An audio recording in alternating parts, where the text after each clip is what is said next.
Hello and welcome. I'm Kylie Stone, your coach in creating a new paradigm of leadership. And today, before I introduce my very special guest, I would like to extend a very warm welcome to those of you who are here today and listening. I'm reminded today of, really how precious life really is, and what is happening around the world. And a big shout out especially to my friends who are in India at the moment. There's been some devastating news across that part of the world of late.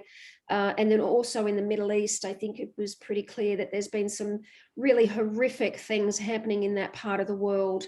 And so, I really just want to acknowledge that and to thank you for being here and who you are in the world as somebody who is committed to providing leadership, whatever that looks like for you. It reminds me also, that not every time we get on for a podcast do I share with you about the purpose and why we're here. So today I would like to kind of mention that again, that for me, the purpose of this podcast was ultimately about inviting you in to be part of this conversation and an inquiry about what are we creating as leadership, as a distinction of leadership as we move out of the pandemic.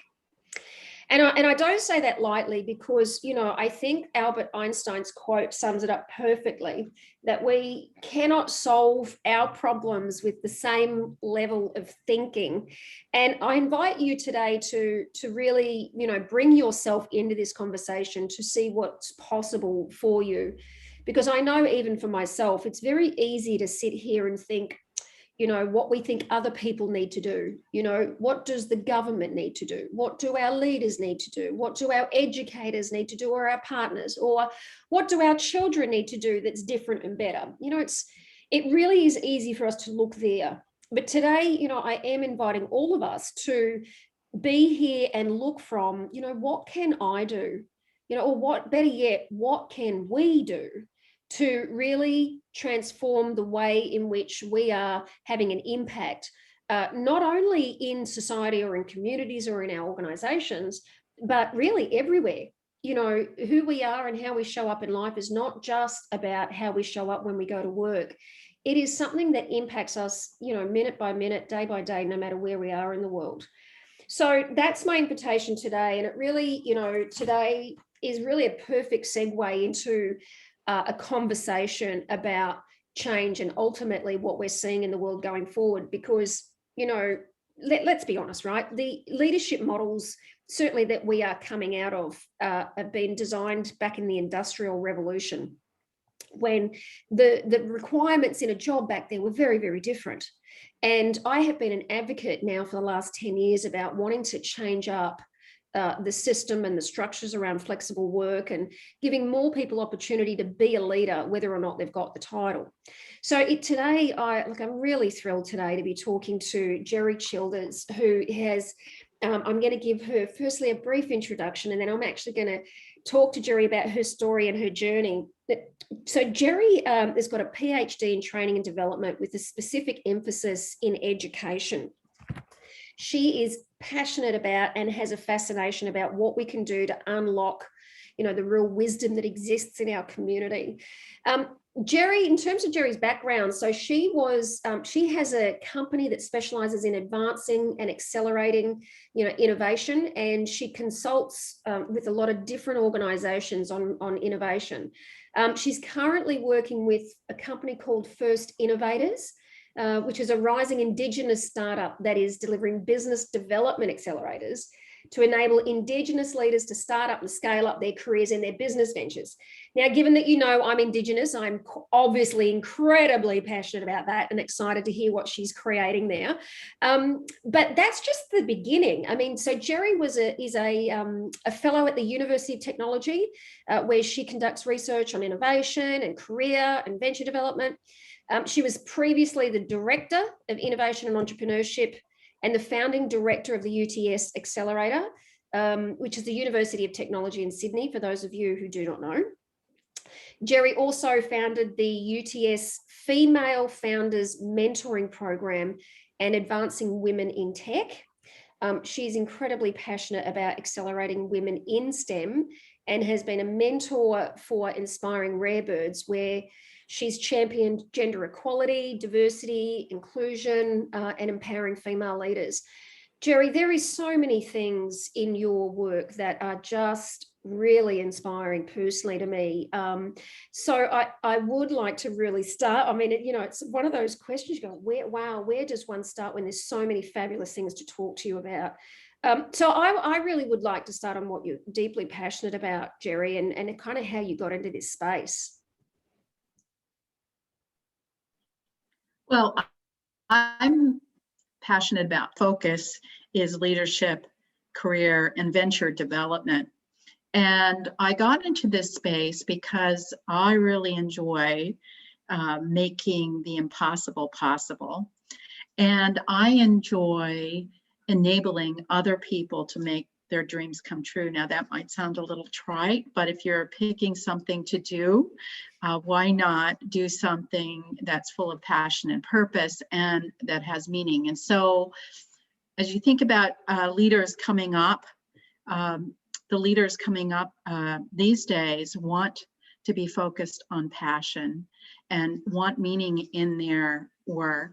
That may not have been the way we designed our careers when you and I started, but I am so excited about leaders who are switched on, know the change they want to create in the world, and want tips and a roadmap on how to solve those problems. And so that's what I'm up to. And I find my work to be quite joyous. And yeah. Yeah, so there's a couple of things already that I'm really interested in talking specifically to you about, because as you know, before you and I came on here, it's been some time in the waiting and I have been really looking forward to it. And one of those things, Jeri, that you just mentioned actually is where today we are finding that more and more people are wanting meaning and purpose and passion from their work, which you are spot on. It was not the case, when you and I came up through the ranks, it really was you to go to university or you go to, you go do some form of technical qualification, and then you do that, and then you get in a job, and then once you've done a really good job, then you might get a promotion. You weren't, what was purpose back then? We never talked about that, right? And you're somebody who's very big on that specifically, Renata, even for yourself. So, one of the things I love to do, Jeri, is really highlight your own particular journey and your story. So if you don't mind, I would love to hear about that for you, because your career in itself is remarkable, but your contribution then to others with passion and your purpose, where did that start, or how did that start for you? Well, for me, I always knew I was passionate about learning, and that I like challenge. And just with those two nuggets, I said to myself, well, I think I would like to be a part of a university, which part of its mission is learning or discovering, new knowledge. And so that really fueled my yearning to always ask why, what, how, and that started my journey. If I could fast forward to more recently, coaching and enabling has been a theme and a passion, and I really believe that we need as systems to provide mentors, coaches, along with skill and other capacity development. And when you think about coaching, or when I began to think about coaching, passion and purpose was there. And so I've been certified as a passion and purpose coach. But in my research, I found that many of us do not have a guiding principle as we design our careers, our even our leadership philosophy or our ventures. And I personally believe that you can't find the resilience, you can't find your pivot point if you don't know your core values and your passion. Because no matter how you design or where you go, if you come back and ask, where's the, what's the objective, what's the passion, you'll always have your North Star, and you'll be able to navigate that change that you're trying to create. I mean, it's easy for me, I think, to, really understand, I think, what you're saying as somebody who is also, in the area of working on brands and creating brands. The brand DNA is all based off those things, right? So, but to most people, Jeri, and I'll throw the question because I think I've certainly heard this from a lot of people, especially before knowing exactly what that looks like. Well, yeah, but how do I know what my passion is? What makes passion? And given that you just mentioned you're a certified passion coach, I was like, wow, what a fascinating opportunity. I mean, how does one deal with that if they're not really sure? Well, first of all, it's not unusual to not know your passion. And our passions change and evolve. But if you're on the quest to know your passion, find moments to think about the most joyous times when you were growing up, and what were you doing, and what was around you, and what were you playing. So for me, I was playing scientist, gathering water samples from the pond. I had a microscope. I was playing school, and I was the teacher. I was playing retailer, and I had my own little shop front. And so isn't it interesting that I sought to be at a university developing programs where we had a variety of programs. Some of them were built on new knowledge. Others of the programs were built on what could we do together. And so if you want to know your passion and you're not clear on it, think about what you pretended, what you did on summer vacation, and just begin to journal or think about that. And I think you'll slowly find your answer. There are other ways that coaches can help you, but Yes. that's my go-to. Oh, wow. So that's fantastic. The thing that I was hearing, and I say hearing, but, because as you and I talk a lot about storytelling, the real value of what happens for people when they listen to this is the conversations that we end up having with ourselves about what we're hearing, right? Yeah. So as you were sharing about your experiences as a kid and what gave you passion, I was reminded about I remember there was this one evening or afternoon where I was drawing, and I had my aunties always asking me to draw. But you're such a fabulous drawer. And I'd go away and I'd get little ornaments that were in the house, and I would draw them like you would, like down to the detail, And then there was a time when I was in high school where I took up technical drawing. So it was kind of like the draftsman thing. And then I loved it so much, but I loved the detail in the design. It was probably the only thing where I ever really felt like I got into detail and thrived on doing the detail.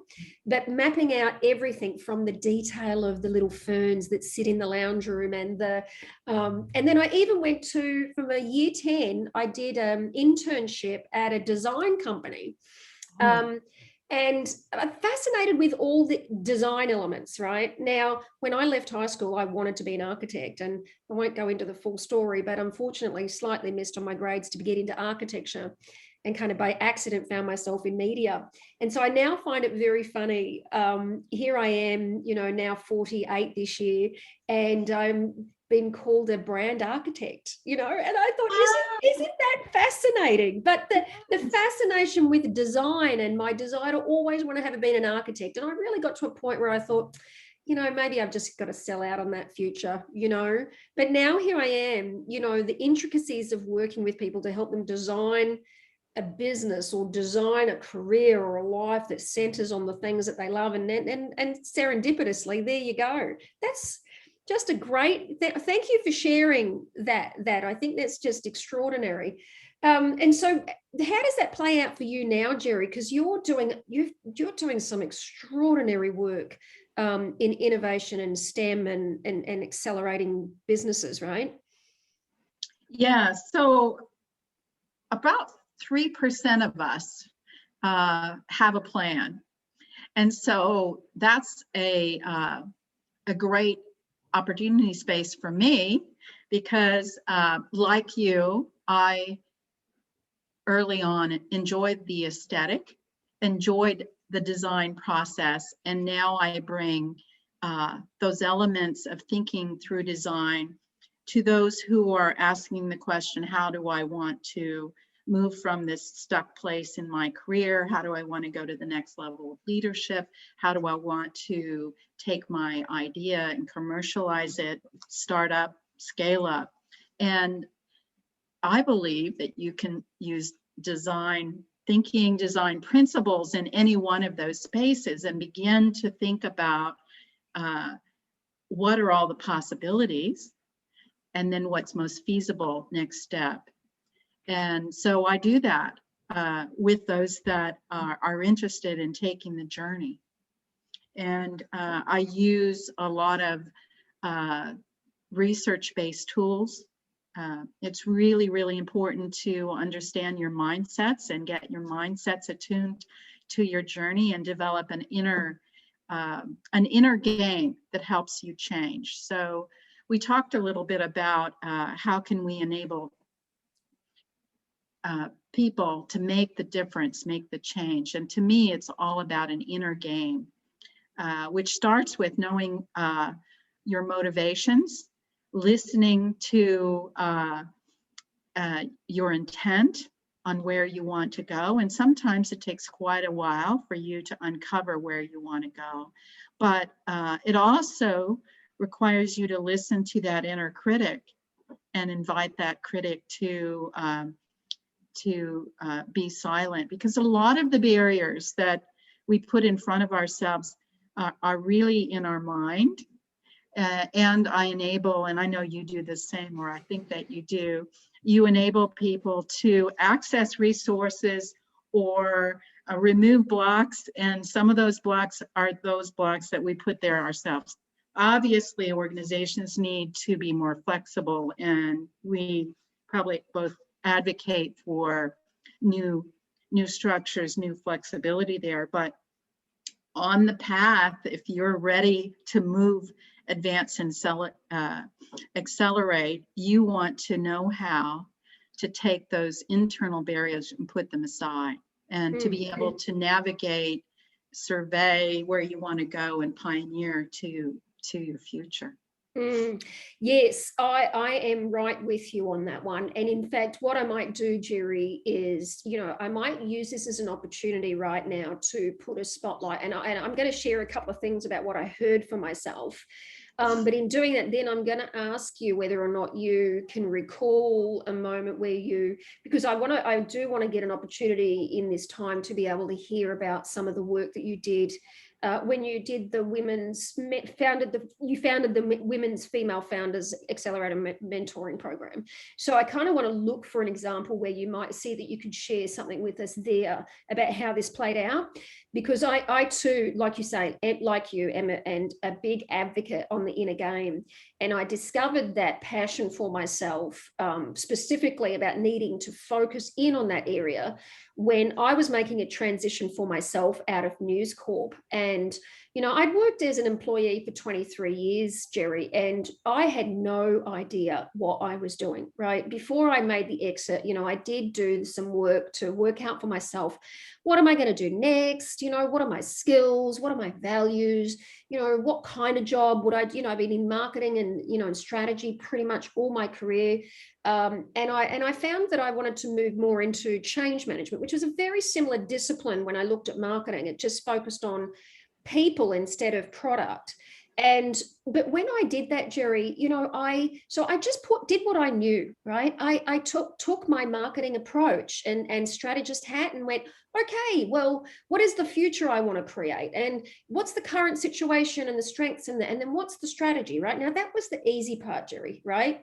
And then, and please, when I say this, I want anyone to know if this does bring up anything for you, please, reach out to any friend, family, or call line for, if you have any concern. But Jeri, for me, it was the 4th of March, 2014. And I was in the place where I was about to leave, and I got news that a friend of mine, a guy that I'd worked with for 10 to 15 years, I can't remember exactly, had taken his life.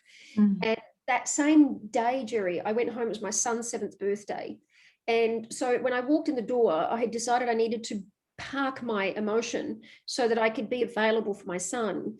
And then, celebrating my son's birthday, and then my husband. So I sat down for a glass of wine and my husband was crying. And then I'm like, what's the matter? And then he says his business had gone into administration and we were going to lose the home. So all of a sudden, Jeri, I've just had this day where I've been rocked solid from some really bad news for myself personally. I've got my son on the other side we're trying to be joyful for, and then my husband's falling apart. And I, really it was one of those moments where I kind of was stuck in between where to go. Where do I go with this in any direction? But the thing that I got confronted with, Jeri, was, it's the easy part is being able to be clear about your plan. Well, even though you say 3% of us only have a plan, right? But at that point, I had a plan. I had a plan about what I was going to do. I had a plan about my, everything. Blah, blah, blah, right? But then I get confronted with that. And at the time, Jeri, I had no idea really what was occurring in my internal state about that. But I ended up going into a place for 6 months where I lost all traction of what I was doing. And then I reflected on that and realized that it was the lack of resilience I had in being able to clarify what was happening in my inner game that was keeping me then stuck. So at that point, I became a huge advocate that I was like, it's really great that you have a plan, and that's got to be the first step, really. That's right. But then you got to be able to back it up with what do you need in order to help you take the actions that are consistent with that when life just comes at you, because that's the hard part, right?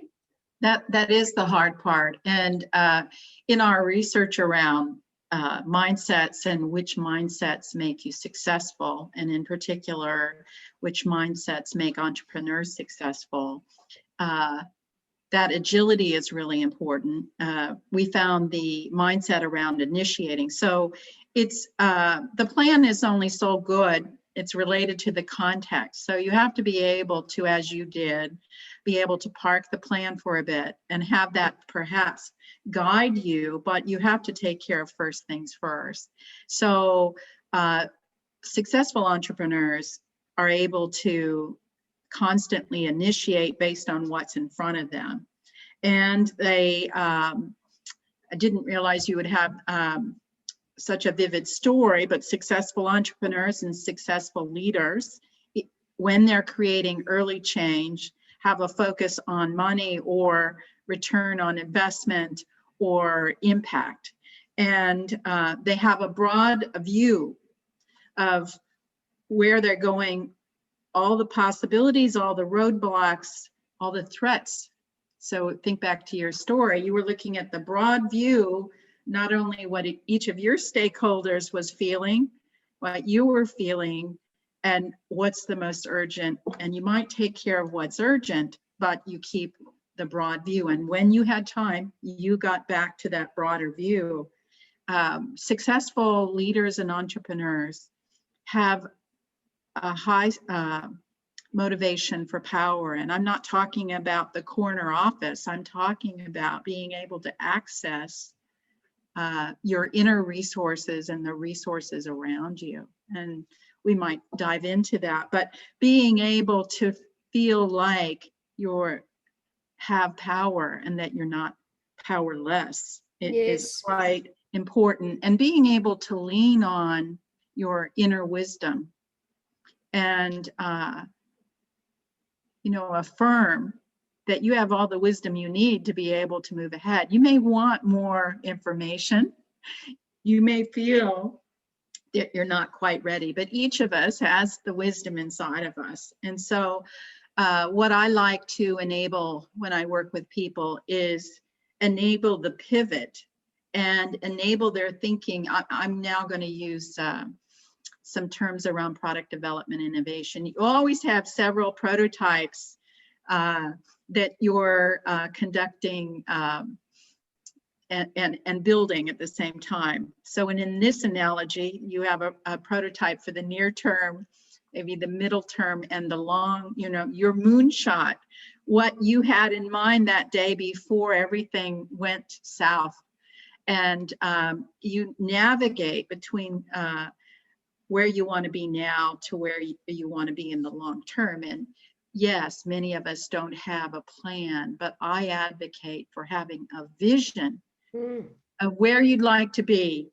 If all these other things were enabled for you, where do you want to be? Because if we don't have that personal vision, we could end up just any place.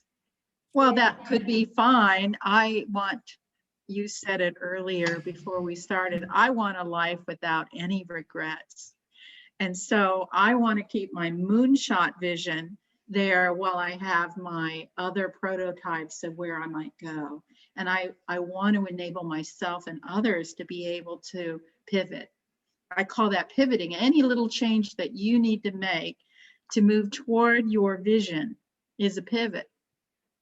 And you asked me to talk a little bit about working with women in STEM and female founders. And I'm just coming out of a large research study, and we found that that women often don't take time to create that long view or the vision that's carrying them forward. And it's crucial.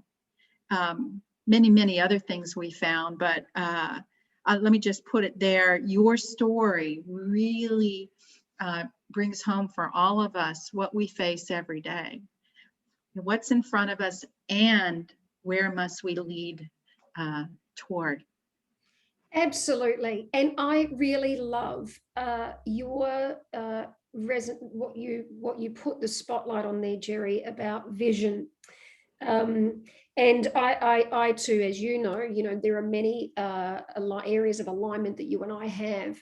One of them in particular, taking a vision over a goal, certainly in my view. I'm not saying throw out goals completely, mostly because of the current climate really is so, we do need to be more agile than anything ever. And a vision is something that when we create it doesn't alter, until there's a 10-year fulfillment of it, or to some degree. But the vision, I think, is certainly from my experience as a woman, and certainly what I do think you've highlighted, especially for women, is that as you enter that stage of being a mother, for example, and this is, of course, for those who take that path, and not everybody takes that path, but as a parent, there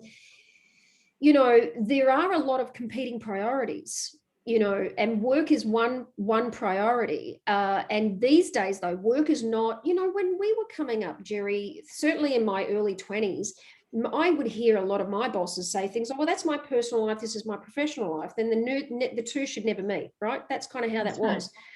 That's not the case today. And I think most people, because people are looking for purpose in their work, there is no distinction between work and life. There is life, and there's how we manage our priorities. And so as a parent, I certainly have found and agree with you that I think having a vision, a personal vision, or a vision for your, passion, is something that at least we know you can make the pivots and be agile to deal with those priorities, such that you still have the experience of saying, well, I certainly know if I've got a vision, I'm more resilient, because I'm not losing sight of the vision, and I still got a plan.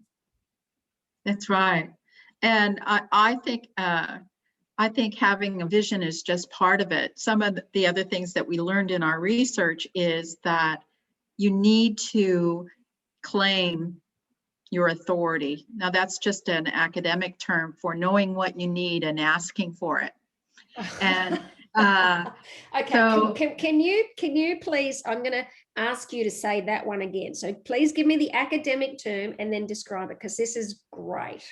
So in career development, it's important to claim your authority. So an example of claiming your authority is asking for a raise, suggesting it's time for a promotion, asking for more resource for your team, asking to take a secondment because you know it will put you in a place that will make you more knowledgeable, and you'll be able to bring more value to the organization, but also is in alignment with your vision of where you want to go. Those are all examples of claiming your authority. There are many more. It could be, it's time for me to move on.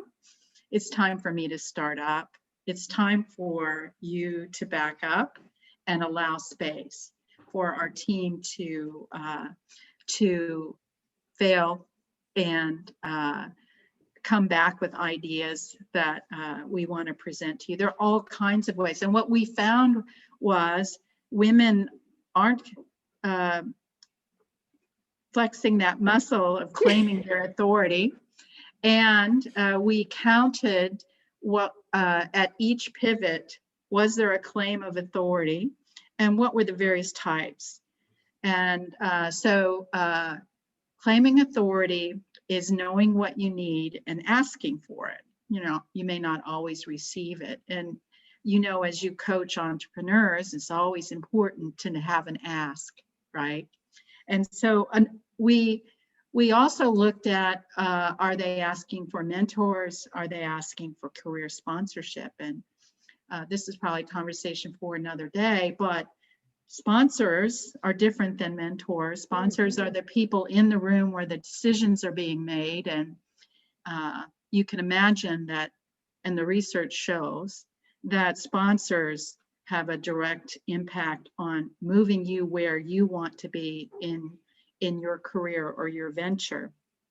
So we learned that knowing when to pivot is really important.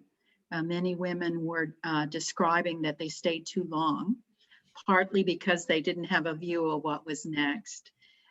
We learned that women, it's very important for them to know where to pivot. Many women were describing the careers that they wanted so many more resources of understanding how to pivot and where to pivot. And we learned that mindset really matters. And so in looking at the women, the founders, we were able to find 3 different mindsets.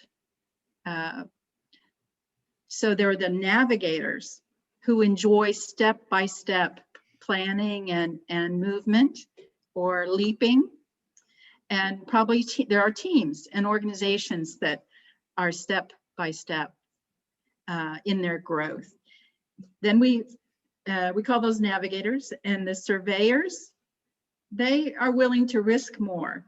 And in the career context, the women who were surveyors saw their next career leap as a destination, something that would be quite interesting. And then we found the pioneers.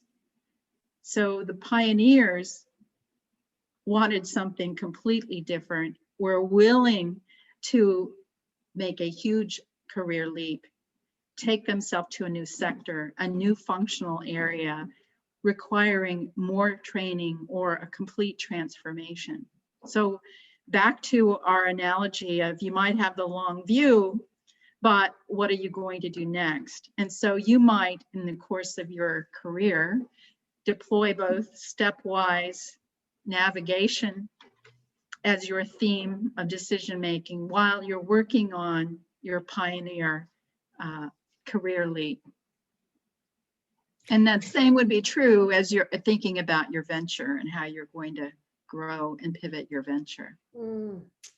Yeah, wow. I'm reminded of what you said before about how only 3%, have a plan. And when you think about the amount of, the varying ways in which we approach things, like you've just pointed out, that it requires considered thinking. And I go to more of the probably creative brain thinking or strategic thinking. It's not as just straightforward. I think to really, like you say, take into consideration the different approach that one might have or preferences for what one might have that determines that it's not just a matter of all walking out with the same kind of deal, right? That's right. And so in our research around mindsets, there are some of us who really are attracted to big change. The women in that category, the men in that category, they would be probably resonate with the pioneer. And there are those who like slow and steady change or no change. And so I think it's really key that we define success on our own terms and define and design our careers and ventures on our own terms. But you're right. We have mindsets that draw us into these different patterns. And in fact, you may know Michelle Duvall, but I invite you to get to know her better. She developed a fingerprint for success, which allows coaches to illuminate 48 different motivations. And when you know what switches you on, when you know, do you like big change? Do you love initiation? You really can empower yourself to design ventures and careers that align with who you are as an authentic leader. Oh my God, I just so love that, Jeri. I just, I just love you. I'm present to the benefit of and the joy, really, right, about discovering. Because my brain's going all over the place, as you can tell right now. The humanity. Let me say that, right? There's been people, and I for one has been one in the past. Where one would go, there's too much fear to get to know oneself. Well, what is there that you can discover that you don't like? Really, right? Ultimately, you know yourself, and it's your life traveled, so there really is nothing to be worried about. But what I'm present to and what you just shared, Jeri, was really two things. One is power. And like you say, it's not power like a corner office or sticking your finger in a power pack, but the power and strength. I think power in strength and confidence more than anything. The confidence that comes when you know yourself well enough that you can then create a plan that meets what serves you, and to appreciate and validate yourself as someone who is unique, right? And then the other part of that is that whilst you are unique, the great thing about being human and the design of the human brain is that there is a lot that also makes us very alike. And if I look even what you just said and the work that you do, there's no doubt for me that one of the things that stands out is the value of community, whether it's community, collaboration, sponsorship, mentorship. I mean, what we're inevitably talking about here is this journey is not one that happens alone. And given where we're at in the conversation, Jeri, I do want to touch on this before we close out the conversation, because I know when we started, I mentioned this, fascination that you said you have for the wisdom in community. And so I'd like to give you an opportunity to share specifically about that, which I really think brings us full circle on the real value of who you are and the work you're doing, not only to validate and bring strength to the inner game, but then to align the inner game with the value of community. So can you, I suppose for you, what was the fascination and joy, do you think, in this wisdom of community? Well, my preference and mindset is to co-create. And as you said, every change we want to create is in a context with stakeholders. It's in a community, whether that community is a team, family, or a community around us where we live. And so if you think about leaders, think about yourself, you need to understand what inspires and motivates you. And then as you turn outside of yourself, you can enable change by understanding the motivations of those around you. And then if you are truly an authentic leader and standing in your power, you have no fear in creating a conversation with others about what switches them on, what might be possible, and what could we do together. Now, I'm just saying that as a context to say that if you were planning something in a community, to me, I'll put on my design thinking and my product development and innovation hat. It's pretty arrogant to think that you could be back in your room and design something and then rock up and say, oh, this is perfect. Wouldn't you then ask, is it perfect? What changes would be needed in order for this to be optimized? Well, an even more exciting way to design change is to start with what could we do together and what's really needed, because often we solve the wrong problem, or we design a solution that's quite elegant, but the community, however you want to define it, didn't really see that as the problem. This other thing that's outside of their capability to completely transform would be where they'd like to start. And so when I was in the middle of my career, I told you I had a little storefront when I was a little girl. And so I always enjoyed retailing, and I started my career there. But then when I decided that I wanted to be at a university, I said to myself, how might a university and its resource be a catalyzing agent in a conversation about change in a downtown or in a community? And so I really explored how do you create community conversations? And that's when I became passionate about how you unlock the wisdom in the community about how to transform the downtown, how to create a health center, how to change health outcomes. Whatever the problem is, you want to have those who are going to be a part of the solution be part of the design. So I'll just stop there. That's a little bit of a connection of my life story and my values and how I like to design. That's extraordinary. So given where we are, I do want to, so really there's been so much extraordinary conversation today, Jeri. Thank you so much for sharing your wisdom. One statement I do like to finish on is to have you finish a sentence for me, which is, a leader is someone who. Okay, so for me, an authentic leader is someone who knows their values and their beliefs, knows their own code of ethics, and they use those as a guiding compass as they, in their work, in their life design. And for me, those people that have that compass create trust and are just magnets. It allows you to align with them if your passions and purpose are in alignment.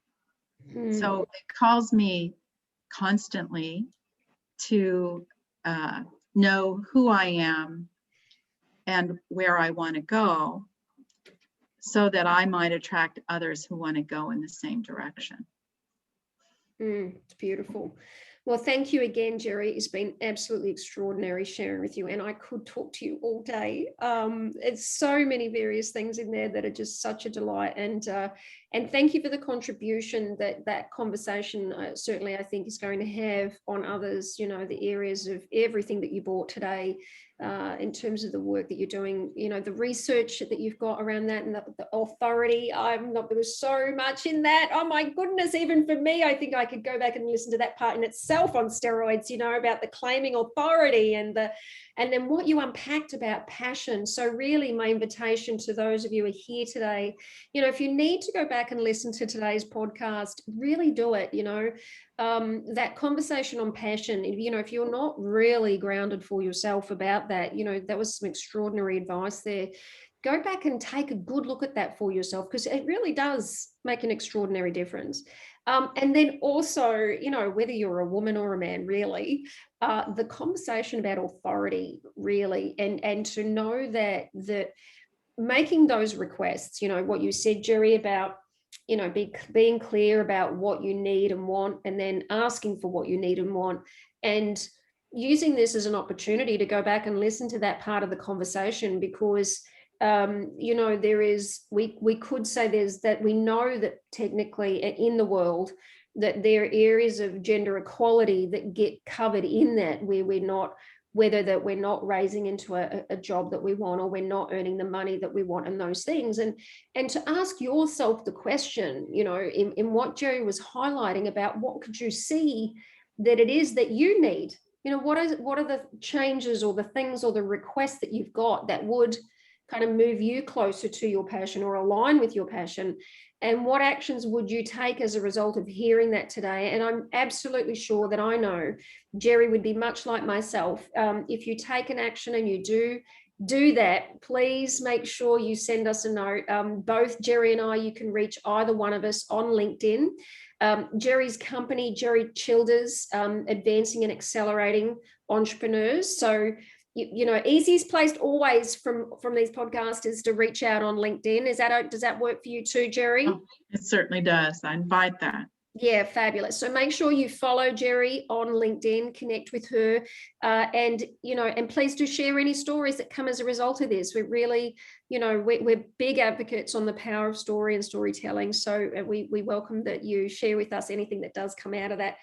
Thanks again, Jeri. It's been extraordinary, and congratulations on some of the most recent work you're doing. It's just really, you know, the impact you're having on the next generation really is a remarkable contribution. So I just wanted to acknowledge you for that as well. Thank you, Kylie. Thank you.